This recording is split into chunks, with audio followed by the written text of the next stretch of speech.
morning children, hope you all are fine at home.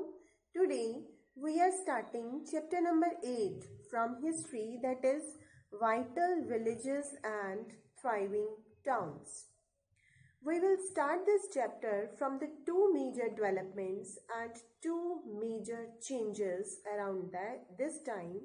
Number 1 is increasing use of iron and number 2 is development in farming. So let's start. First change, from the first change, increasing use of iron. First change is increasing use of iron. The use of iron began in the subcontinent around 3000 years ago. There is evidence for the growing use of iron tools around 2500 years ago. For example, axes. Axes used for clearing forest. Axes used for clearing forests. And second example is iron plowshare. Iron plowshare, and it was used for increasing agricultural production. Increasing agricultural production. Clear, children? And the largest collection of iron tools and weapons mostly found in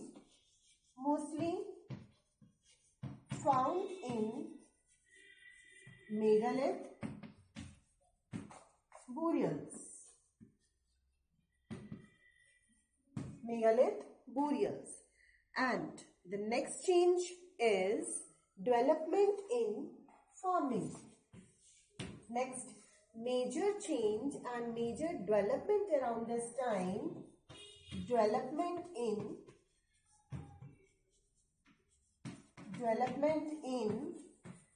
farming.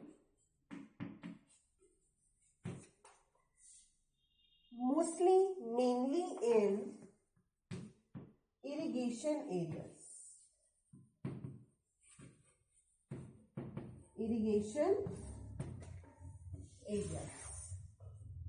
Clear? The kings and kingdoms have existed because of the support of flourishing villages. Because of only the support of flourishing villages.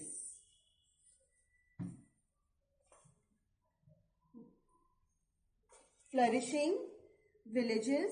Now question arises, how did agriculture production increase? How did agriculture production increase? With the help of new tools,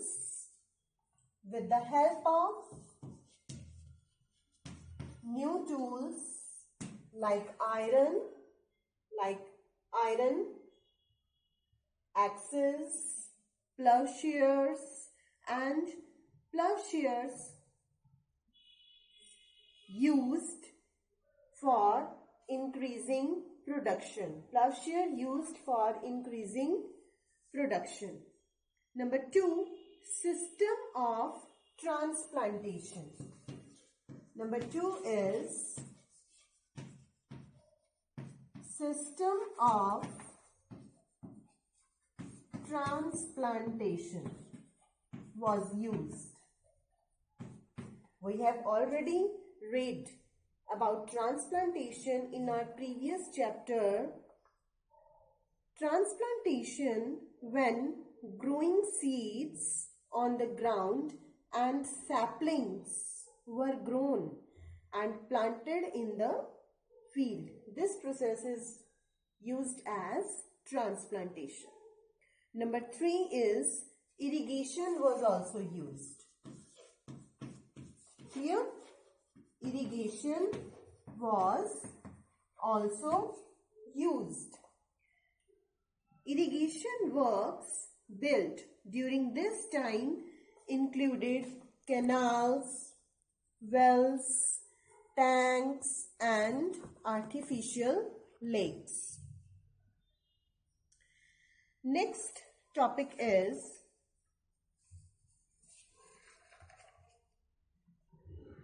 children.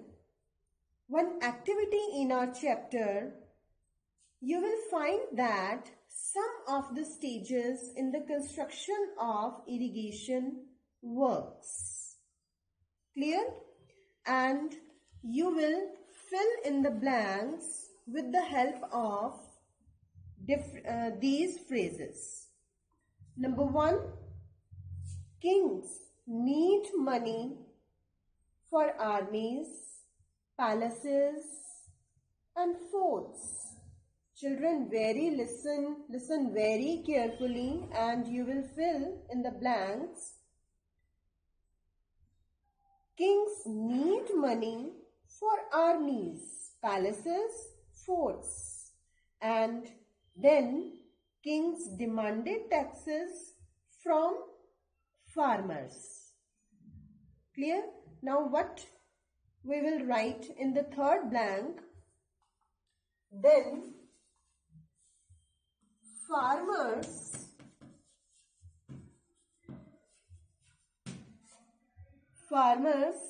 have to increase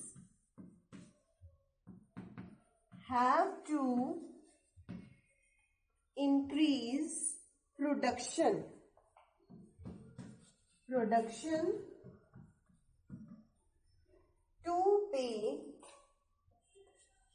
to pay taxes. Clear? And this is possible only with the help of irrigation. Next, kings provide money and plan irrigation work. And then after, kings provide money and plan irrigation works.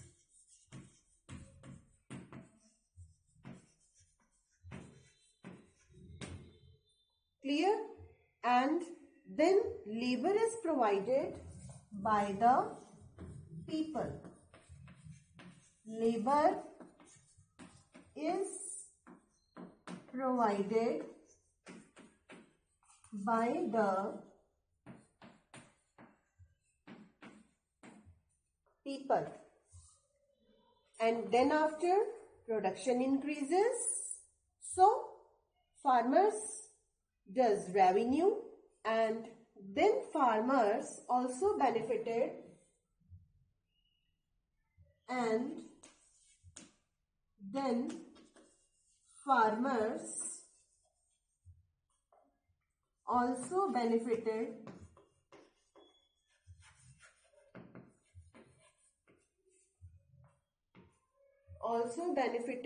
because crop production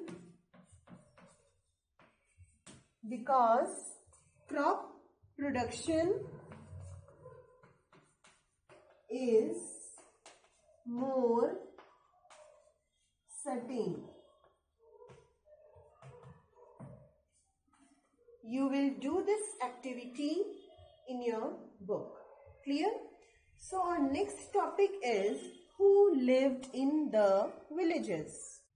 There were at least 3 different kinds of people living in most villages, both in southern and northern parts of the continent.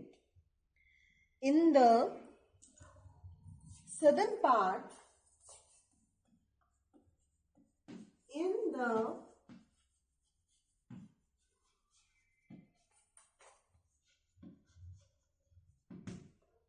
southern part, large landowners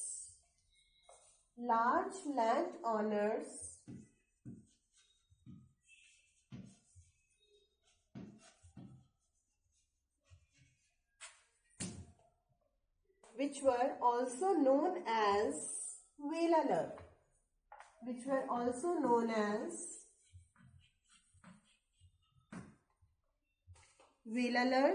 were lived.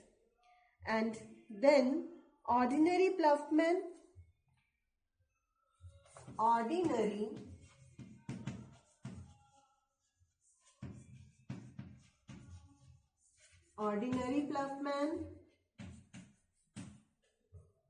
which were also known as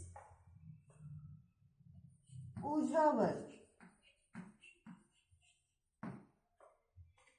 and then landless laborers. Children, we have already studied about it. Landless laborers. Who are landless laborers? Those laborers who work on other people's land, and they were also known as slaves. And in southern part of the continent, slaves were also known as Kadaisiar and Adimai. So let's recapitulation. In southern part of the continent, large landowners, ordinary ploughmen, and landless laborers, which are also known as slaves. And in southern part of the continent, large landowners were also known as Velalar, ordinary ploughmen known as Ujhavar, and landless laborers known as Kadaisiar and Adimai. While in the northern part of the continent,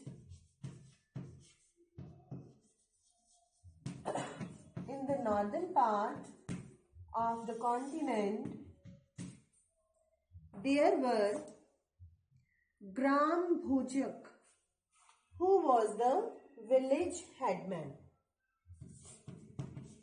The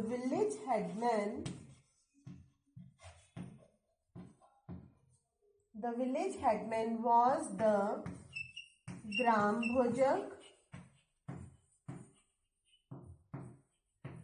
And children, one most important thing is this post was hereditary, means men from the same family held the position of Gram Bhojak for generation to generation. In other words, the king's son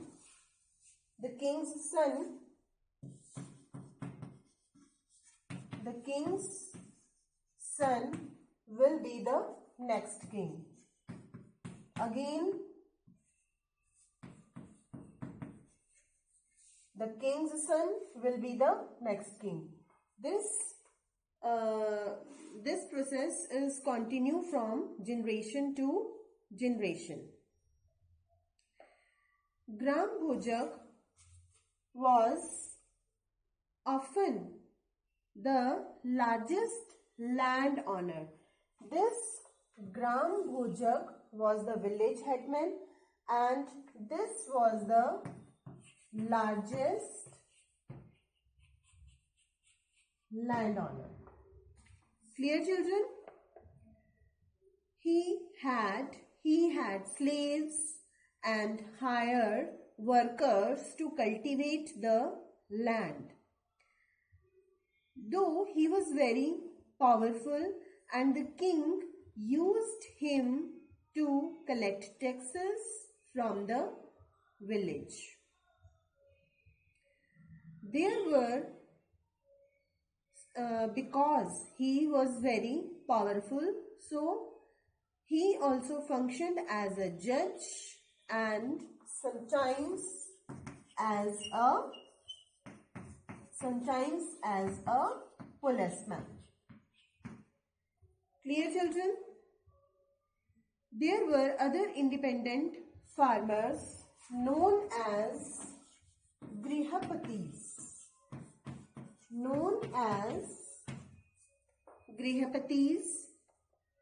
And these grihapatis were the small landowners. They were small landowner. Apart from the Gram Bhojak and grihapatis, there were karamkar. Again, who were karamkar? They were also known as the slaves and those persons who work on others people's land. And there were also some craftspersons such as blacksmiths, potter, carpenter and weaver. Now, our next topic is Sangam Literature. Sangam Literature. Sangam literature were composed around 2300 years ago. And some of the earliest works in Tamil known as Sangam. Earliest works were in Tamil language and these were known as Sangam literature. Clear? And these texts were Sangam. Only the Tamil texts were Sangam because they were supposed to composed and compiled in assemblies which were held in the city of Madurai. Held in the city of Madurai. Now, our next topic is finding out about cities. What are the ways to know about the cities? So, children, there are four ways. Number 1, stories. Number 2, sculpture. And number 3, archaeology. And number 4, travelers. So, we will read from one by one. Number 1 is stories. Stories. There were Jatkas stories which were composed by the ordinary people.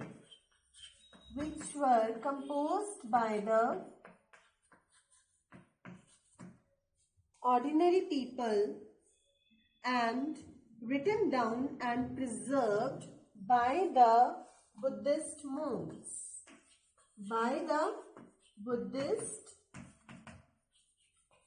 monks. Listen carefully.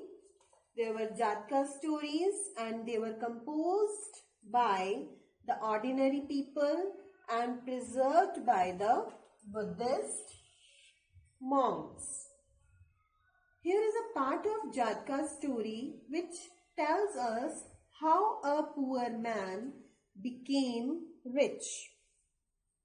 So, let's start. In this story shows that how a clever man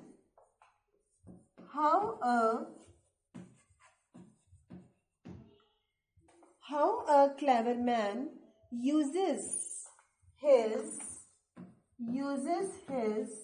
resources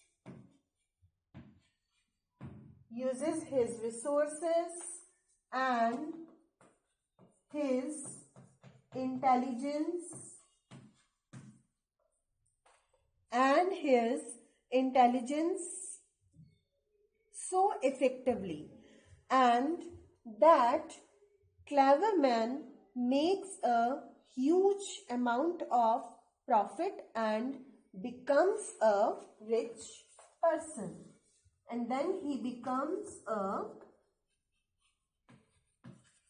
rich person. Children, now your homework is read this story on your own and mark the important words in this story. Next way, which we come to know about the cities, that is sculptures. That is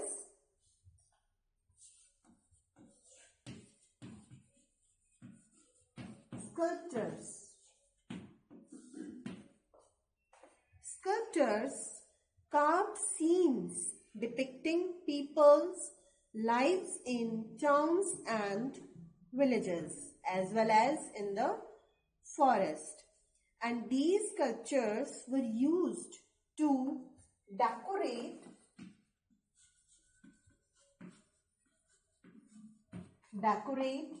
railings,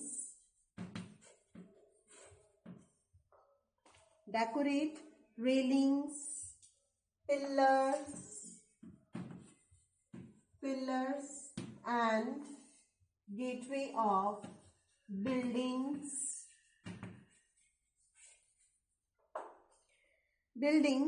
that were visited by the people. Children, sculptures have also been found at Sanchi.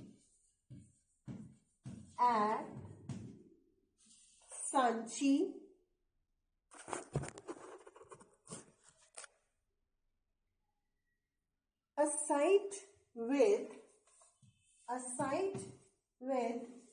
stupas in Madhya Pradesh. In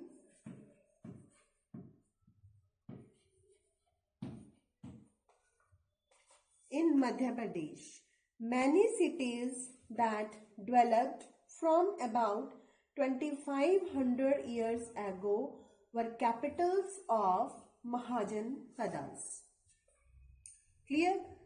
And some of these cities were surrounded by massive fortification walls. Our next way is archaeology.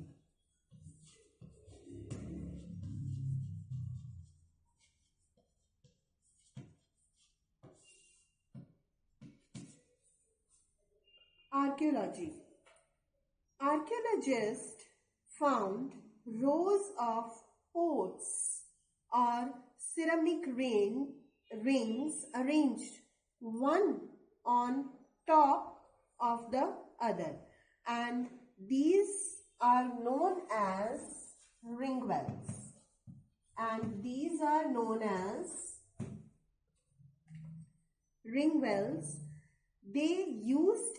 These ring wells used as toilets, drains and garbage dumps, and these ring wells are usually found in individual houses also.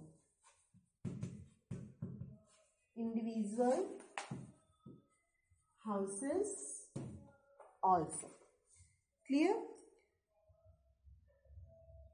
Remains of palaces, markets or homes of ordinary peoples are yet to be discovered by archaeologists, and these were made up of wood, mud brick and thatched, which may not have survived. Another finding way about the cities, that is travelers.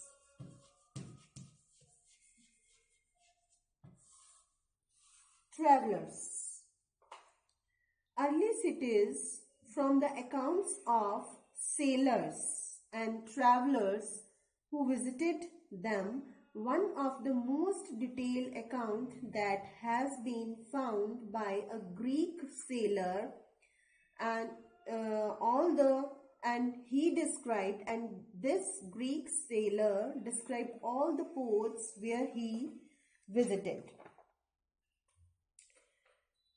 Bharuch, Greek name was Barigeza. Bharuch,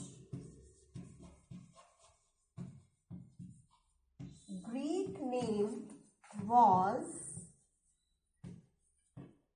Barigeza. Clear? Listen this story very carefully.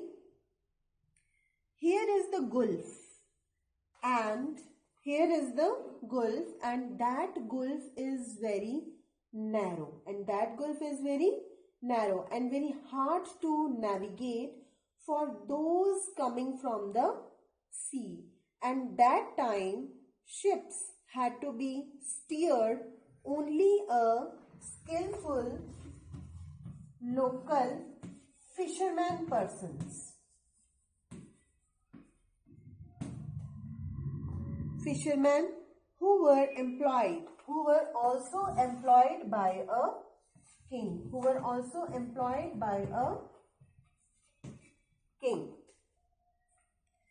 The imports were wine, copper, tin, lead, coral, gold, silver, coins, etc. And exports were plants from the Himalayas, ivory, cotton, silk, and the perfumes. Now children, some special gifts were brought by the traders for the king only, and these gifts were singing boys, beautiful women, fine wines, and fine cloth. One more way to find out about the cities, that is coins.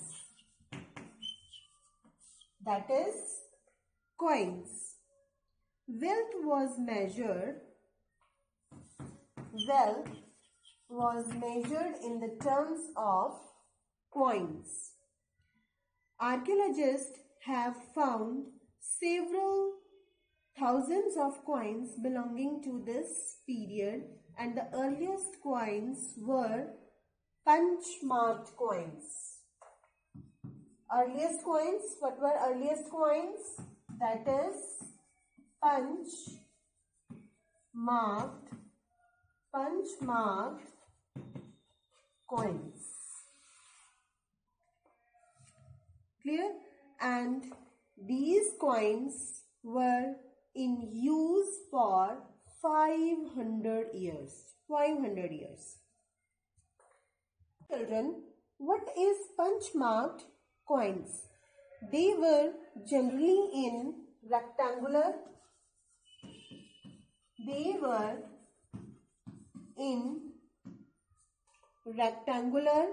sometimes square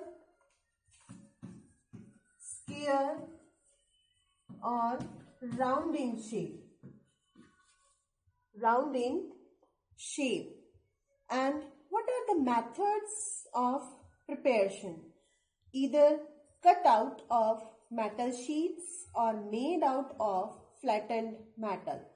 And these punch-marked coins were not inscribed. They were stamped with symbols using dials or punches. So that's why they are called punch-marked coins. And they remained in circulation for a long time. At that time, barter system was used also. Barter system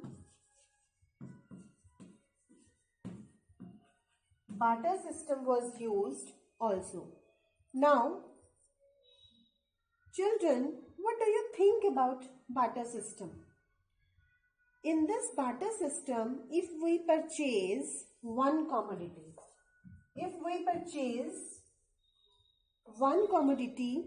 and we don't have money to pay for it, then we can take that good in exchange of our own goods.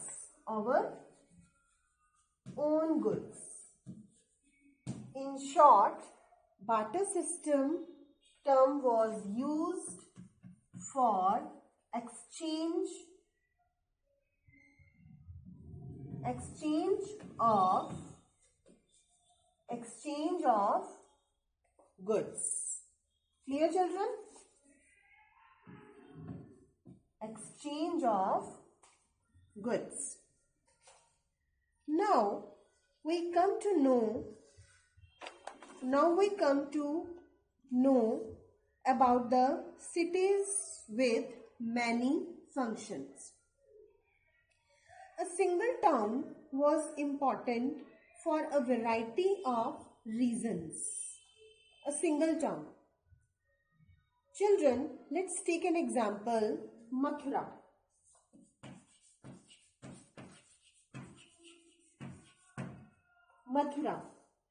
Mathura has an important settlement for more than 2500 years. But why? Why it has an important settlement? Because number one, location. Because of various reasons. One of the reason is location. It was located at the crossroads of two major routes of travel and trade. Clear? From the northwest to the east and from north to south. There were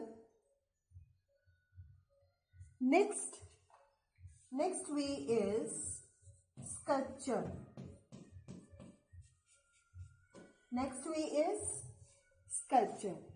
There were again various fortifications around the cities.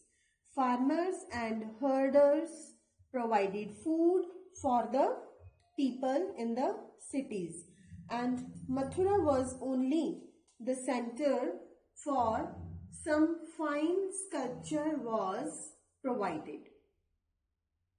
And number 3 way is second capital of Kushanas. Second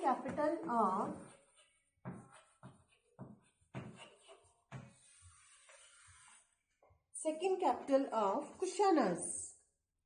Mathura became the second capital of Kushanas, and that's why it became Mathura very important.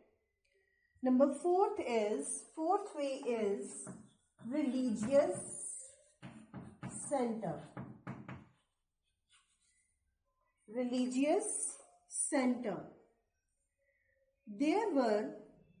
Mathura was also a religious center, and there were Buddhist monasteries, Jain shrines, and it was an important center for the worship of Krishna.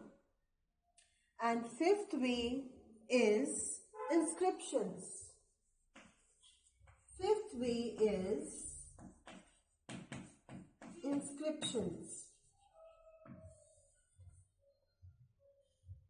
Several inscriptions, for example, stone slabs and statues have been found in Mathura.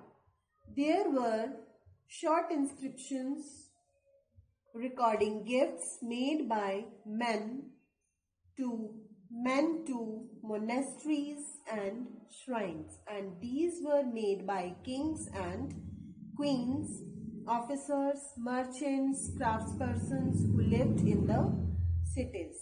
Inscriptions also Mathura mention goldsmiths, blacksmiths, weavers, basket makers, garland makers, and perfumes. Next topic is crafts and crafts persons. Crafts and crafts persons. There were archaeological evidences for crafts, and these include extremely fine pottery called northern black polished ware,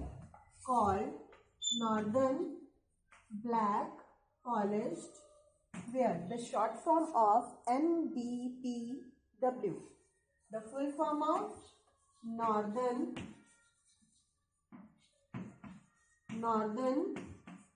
black polished ware. Generally found in northern black polished ware, generally found in the northern part of the continent, and it is usually black in color. Why this is usually black in color? Because the pottery used to expose the earthenware is very high temperature in his skip, and this resulting in blackening of his outer surface, and this results blackening of his outer surface. Many archaeological evidences may not have survived. Some texts that the manufacture of cloth was very important, and famous centers like Varanasi in the north, Madurai in the south. Both men and women worked in the centers. Important point, children, write it in your notebook very carefully. Many craftspersons and merchants formed associations. Many craftspersons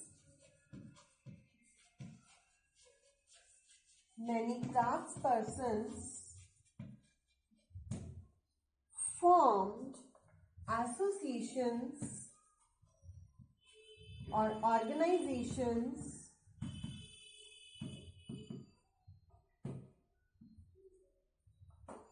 which were called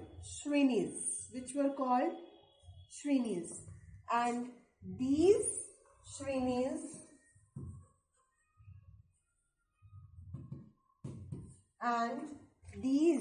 Shrenis provided training, raw material, and distributed the finished product.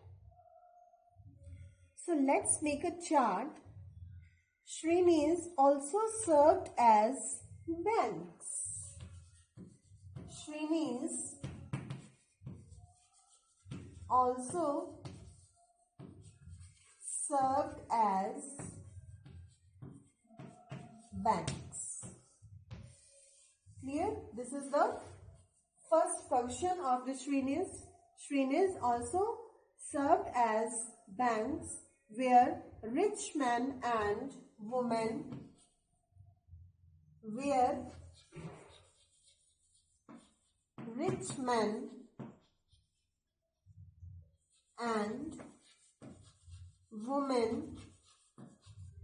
deposited their money.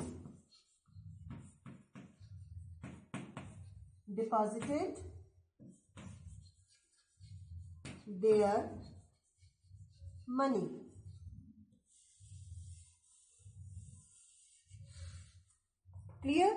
And then this money, what money?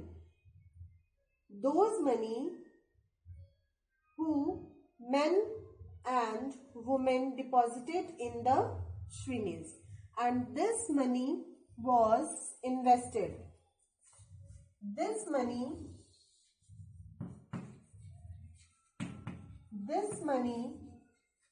was invested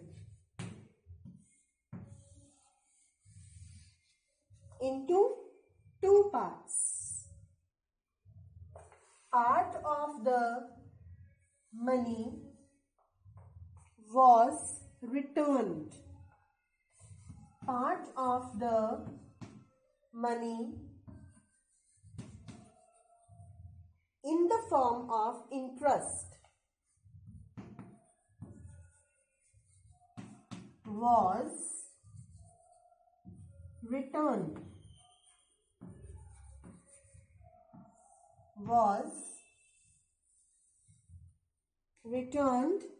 And another part of the money used to support religious institutions. Used to support religious institutions. Which type of institutions? Like monasteries.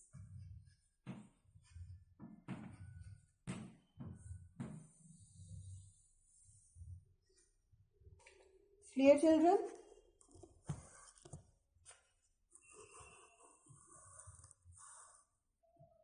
Shrines also served as banks, where rich men and women deposited their money, and this money was invested into two parts.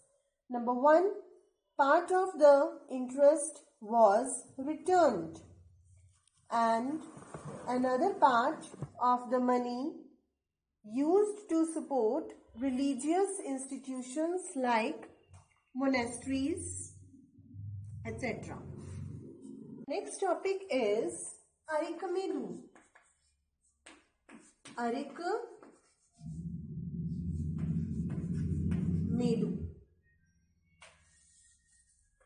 Arikamedu was a coastal settlement where ships unloaded goods from the distant lands. A massive brick structure which may have been a warehouse. What is warehouse? What is warehouse? Where goods were stored. Where goods were stored was found at this site. Next is Mediterranean region, like amphorae, jars that contained liquids like wine or oil, and stamped red glazed pottery, another pottery named Aretine, which was named after a city in Italy, and this made by pressing wet clay into a stamped mold. Next, Roman designs were also used. Roman lamps, glassware, and gems have been found at this site.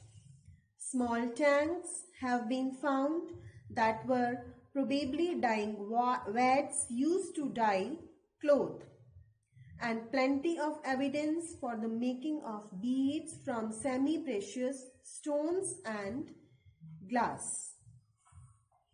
One case study is here, Rome. Rome is one of the oldest city in Europe, and this developed around the same time. Rome developed around the same time as the cities in the Ganga Valley. One more reason Why Rome was so much important? Because Rome was the capital of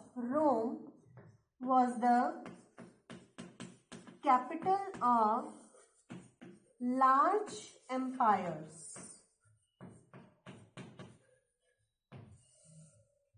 We have already studied about the empires. Empires are larger than kingdoms. So, Rome was the capital of one of the largest empires, one that spread across Europe, North America, West Asia.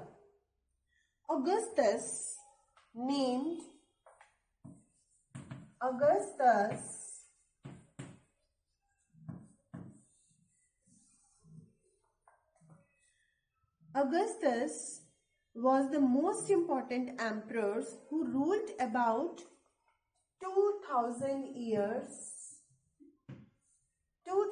years ago, and he said that he found Rome a city of brick and made it into a city of marble, and then later built temples and palaces. They also built amphitheaters. What is amphitheaters? Yes, children? Amphitheaters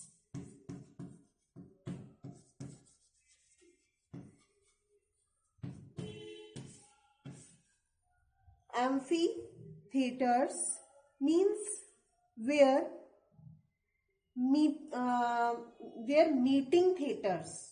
meeting was held. Amphitheaters means meeting theaters.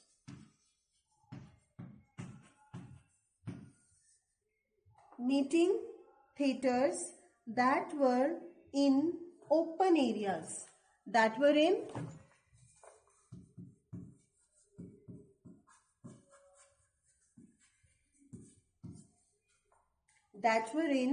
open areas where citizens could watch all kinds of shows and public baths with separate timings for men and women, where people met and relaxed.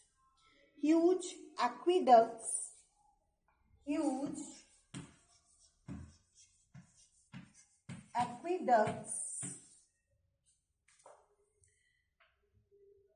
was also built to bring water to the city for the baths, fountains and toilets.